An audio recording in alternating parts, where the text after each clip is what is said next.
جس طرح نیکیاں لکھی جاتی ہیں اس طرح گناہ بھی لکھے جاتے ہیں، تو اس سے بھی ڈرنا چاہیے. چھوٹے چھوٹے گناہ بھی لکھے جاتے ہیں.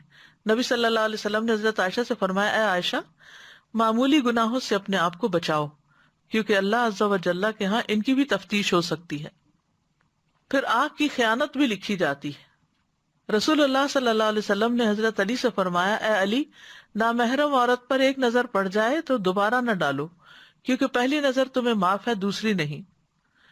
پھر رازوں اور سرگوشیوں کا لکھا جانا، یعنی راز اور وسپرنگ جو ہے، یعنی چپ کے جو باتیں کی جاتی ہیں، یہ بھی فرشتے سن لیتے ہیں اور وہ بھی لکھ لیتے ہیں.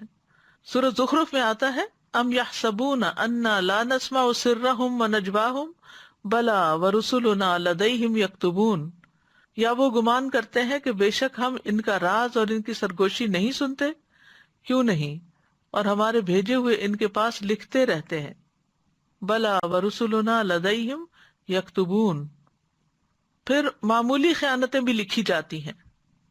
نبی صلی اللہ علیہ وسلم مال غنیمت میں سے ایک جانور کی پیشانی کے بال پکڑتے اور فرماتے، اس میں سے میرا بھی وہی حصہ ہے جو تم میں سے کسی کا ہے، سوائے خمس کے، اور وہ بھی تم پر ہی لوٹا دیا جاتا ہے. لہٰذا دھاگا اور سوئی یا اس سے بھی کم درجے کی چیز ہو تو واپس کر دو، اور خیانت سے بچو، کیونکہ وہ قیامت کے دن خائن کے لیے باعث عار و ندامت ہوگی.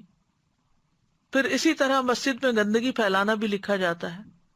نبی صلی اللہ علیہ وسلم نے فرمایا، میری امت کے اعمال مجھ پہ پیش کیے گئے، نہیں لکھے ہوئے، پیش کیے گئے، دکھائے گئے، تو میں نے ان کے برے اعمال میں سے مسجد میں تھوکنا اور اس کا دفن نہ کرنا پایا. پھر غلاظت پھیلانا. نبی صلی اللہ علیہ وسلم نے فرمایا، جس شخص نے قبلہ رخ تھوک دیا وہ قیامت کے دن اس حال میں آئے گا کہ اس کا تھوک اس کی دونوں آنکھوں کے درمیان ہوگا، یعنی پیشانی پہ لگا ہوا ہوگا. پھر اسی طرح تنہائی میں کیے گئے حرام کام بھی لکھے جاتے ہیں.